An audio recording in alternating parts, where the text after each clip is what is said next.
Malappuram ചങ്ങരംകുളത്ത് nursing വിദ്യാർത്ഥിനിയെ വീടിനകത്ത് തൂങ്ങി മരിച്ച നിലയിൽ കണ്ടെത്തി. പാലപ്പെട്ടി പുതിയിരുത്തി സ്വദേശി കളത്തിൽ ദർശനയാണ് മരിച്ചത്. അമ്മയുടെ വീട്ടിലാണ് തൂങ്ങി മരിച്ച നിലയിൽ കണ്ടെത്തിയത്. സമീർ ബിൻ കരീം വിവരങ്ങളുമായി മലപ്പുറത്ത് നിന്ന് ചേരുന്നുണ്ട്. സമീർ, എന്താണ് ഇതുമായി ബന്ധപ്പെട്ട് ലഭ്യമാകുന്ന വിവരങ്ങൾ?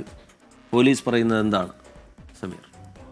റിജിത്ത്, ഇന്ന് രാത്രിയോട് കൂടിയാണ് നഴ്സിംഗ് വിദ്യാർത്ഥിയായ ഈ ദർശനയെ അമ്മ വീട്ടിൽ തൂങ്ങി മരിച്ച നിലയിൽ കണ്ടെത്തിയിരിക്കുന്നത്. ബാംഗ്ലൂരിലെ നഴ്സിംഗ് പഠിച്ചിരുന്ന ദർശന ചങ്ങരംകുളത്ത് അമ്മ വീട്ടിലാണ് താമസിച്ച് വരുന്നത്. അതിനിടയിലാണ് വീടിനകത്ത് തൂങ്ങി മരിച്ച നിലയിൽ ഇന്ന് കാണുന്ന ഒരു സാഹചര്യം ഉണ്ടായിരിക്കുന്നത്.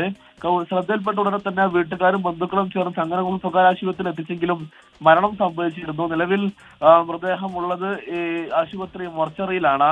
നാളെ രാവിലെ പോസ്റ്റ്മോർട്ടത്തിന് ശേഷം ബന്ധുക്കൾക്ക് വിട്ടു നൽകുമെന്നുള്ളതാണ് നിലവിൽ അറിയിച്ചിരിക്കുന്നത്. ഇതുമായി ബന്ധപ്പെട്ട് ചങ്ങരംകുളം പോലീസ് അന്വേഷണം ആരംഭിച്ചിരിക്കുകയാണ്. പ്രാഥമികമായി ഇത് ആത്മഹത്യയാണ് എന്നുള്ളതാണ് പോലീസിന്റെ പ്രാഥമിക നിഗമനം. എന്നാൽ എന്താണ് കാരണം എന്നുള്ള കാര്യത്തിൽ പോലീസ് അന്വേഷിച്ചു വരികയാണ്. ശരി, സമീർ ബിൻ കരീം മലപ്പുറത്ത് നിന്ന് വിവരങ്ങൾ പങ്കുവയ്ക്കുകയായിരുന്നു.